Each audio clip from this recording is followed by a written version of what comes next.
The Treetops Resort in Michigan is absolutely outraged after one University of Michigan fraternity showed up and damaged 45 of their rooms. In fact, they caused an estimated $430,000 worth of damage. And when I first heard that estimate, I thought that it was out of control until I saw these photos. How do you cause damage like that? And also, if you're working at the hotel, how do you just sit by when you hear like the noises that are necessary to make that kind of damage or cause that kind of damage? But do you really want to get in the way of a stampeding bro herd, right? I mean, This is insane. If they're doing that, if I'm the hotel management, I'm not going up there, right? I mean, you might want to call authorities, but on the other hand, I'm glad they didn't, because half the frat would have gotten shot. Yeah, that's a good point.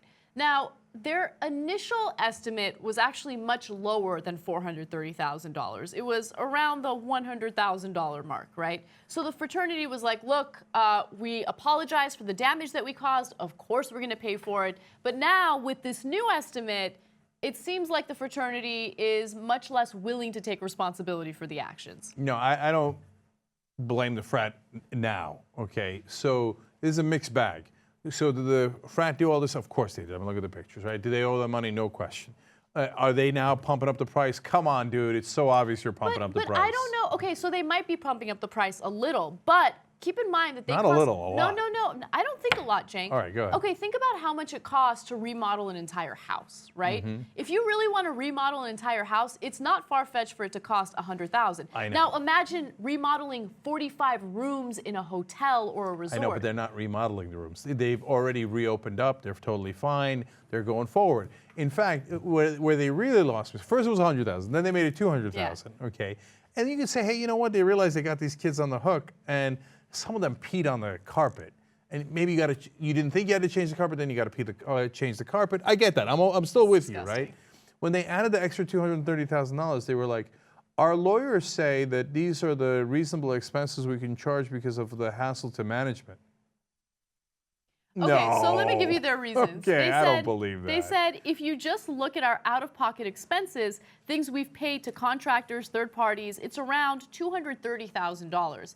It doesn't take into consideration management time or damage to the resort's reputation. Yo, come on. That part is a little questionable. Our accountants and attorneys are saying that this could be up to an additional $200,000. I'm calling total bullshit on the last $200,000, okay?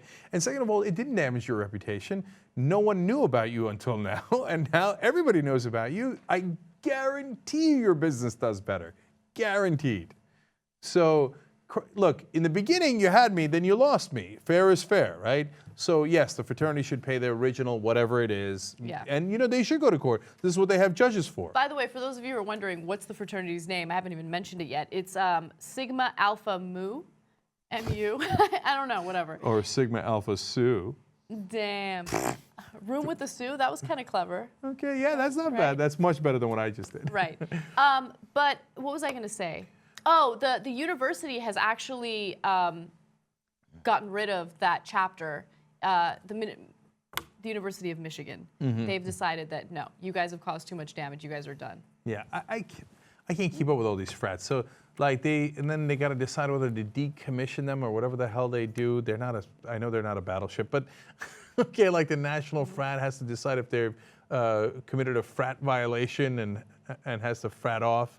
And there was a sorority there, and they also got a slap on the wrist. Why didn't you stop the animals from doing what they did? The sorority girls didn't do it, but they watched as the guys did it. Okay, they're knuckleheads. They should pay for the damages, and that should be the end.